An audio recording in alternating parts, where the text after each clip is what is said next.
Hey, and welcome back to another episode of Just Call Me Josie. In today's video I will be starting up a brand new product pan, which I am super excited about.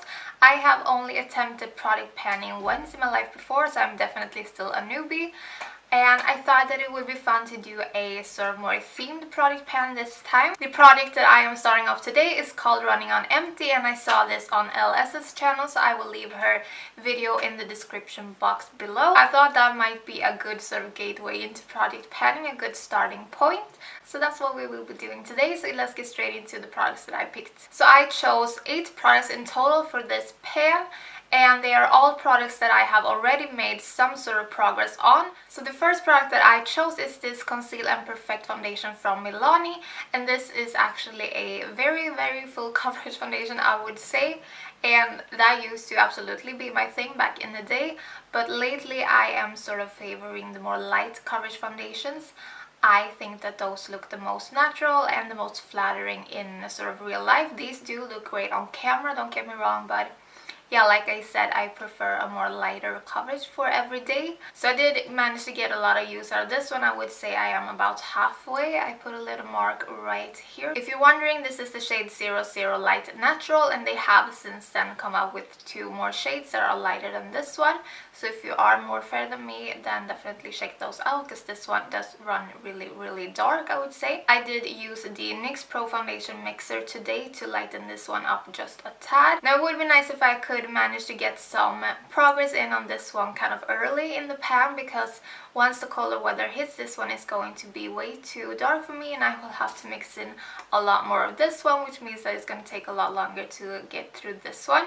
So yeah, hopefully I can start strong with this one. Next product that I want to use up is this setting spray from Cover FX. Now this is the illuminating setting spray, and they have since then come out with a dewy version.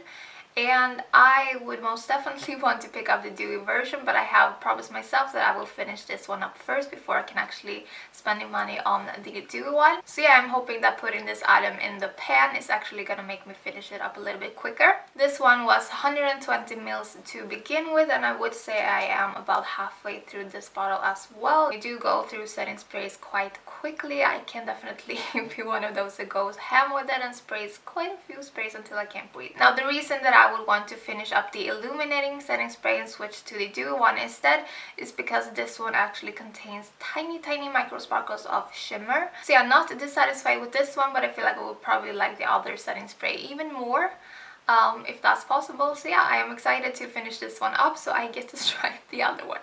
Next up we have the Too Faced Shadow Insurance Primer, and this one is so used and abused you can hardly even tell what it is anymore, and I have been working on this one for a long time, and this is probably the one that I am the closest to finishing up. There's just a teeny tiny bit left in this one. However, you do use such a tiny amount every time, so even though it's such little left, this might still take a couple of weeks to get through, I'm guessing. This is the one that I reach for every single time that I do my eyeshadow, and I will keep doing that in this product pan, obviously. So hopefully I will be able to finish this one up.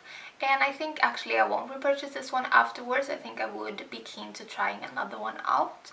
That's my thoughts right now, at least. We'll see at the end of the pan. Next up we have a mascara, and this is the Black Magic Mascara from the brand Aiko, and this is actually a mini size. If you couldn't tell, it's quite tiny. This actually came in a kit with a lash curler. If you saw my decluttering series, you have probably already heard this story. I will leave those up there, by the way, if you haven't seen those already. I talked about the lash curler ruining my life. It literally chopped my eyelashes in half.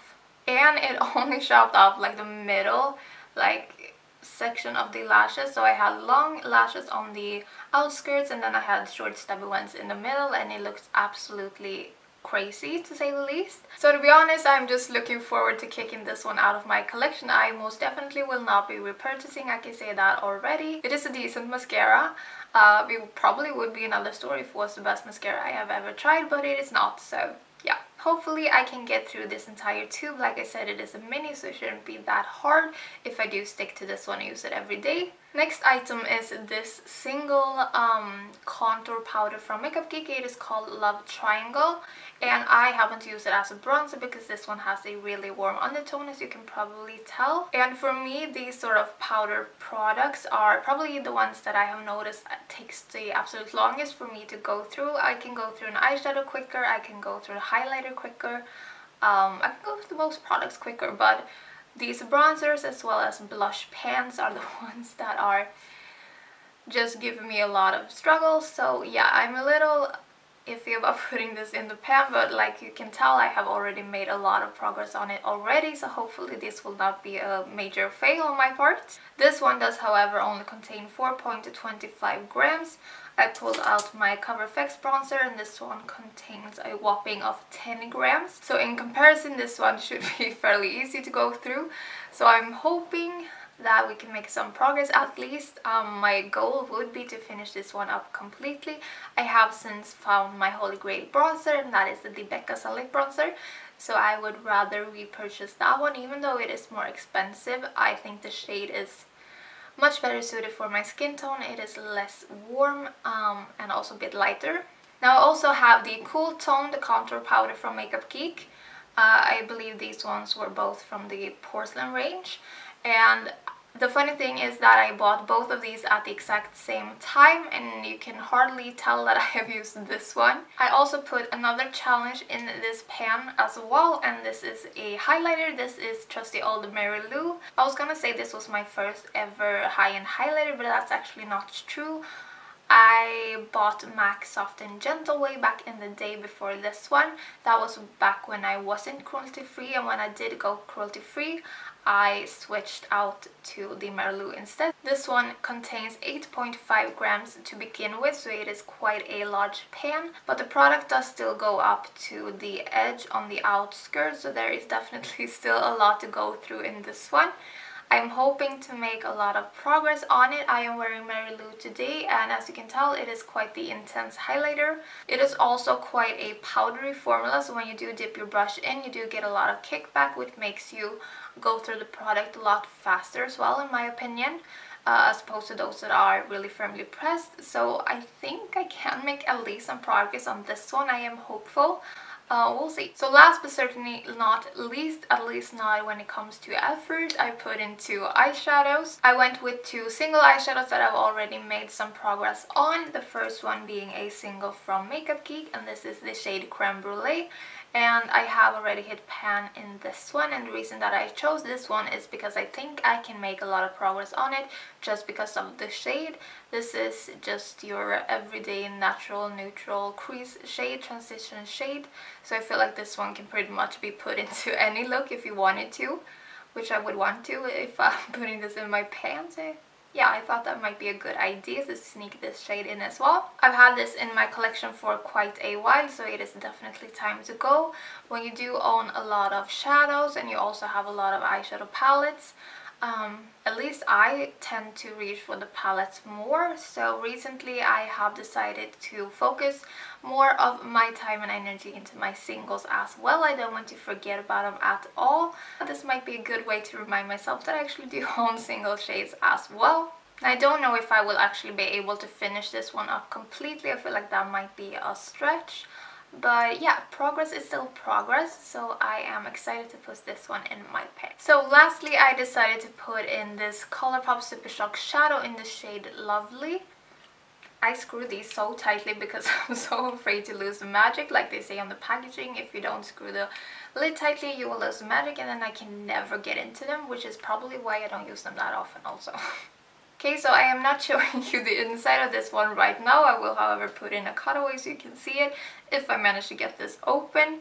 Yeah, this is a lovely champagne color with loads of tiny glitter sparkles throughout it. This is a beautiful inner corner shade, and I also love it all over the eyelid for a more natural look, and just throw this one, for instance, the Creme Brulee in the crease, and then some mascara and loads of highlighter, and you're good to go. And I actually don't store my Colourpop Super Shock shadows in the same place as my bigger eyeshadow palettes.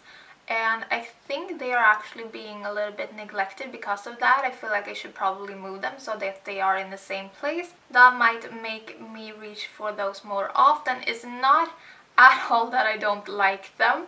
They are my favorite. I absolutely love the color impact and the high shine and the glitter and all that good stuff with these, so that's not why I don't use them. I think it might actually be because they're not in the same place. So yeah, I might have to look that over and make some changes. We'll see what I can do. And also this shade Lovely is no longer, I believe, on their website. I think they have discontinued it. Now it might still come back. I think I have seen it come back once. That would be another reason to use it up, since it is no longer available. I can't actually like promote it on my channel when you guys can't get it. That would be really mean. We'll see how much progress I can make out of this one, since I can't even open the lid. This one might prove to be the biggest challenge because of that. Yeah, so wish me good luck with Lovely and opening the lid in the future. Okay guys, so that is the intro for this running on empty project pan that I saw on Elle S's channel. I am really excited about this one. I think it's going to be super fun. Definitely make sure to give this video a thumbs up if you're excited as well. And also feel free to subscribe. I upload 3 new videos every week, so hopefully I will see you in my next video. Take care until then. Bye!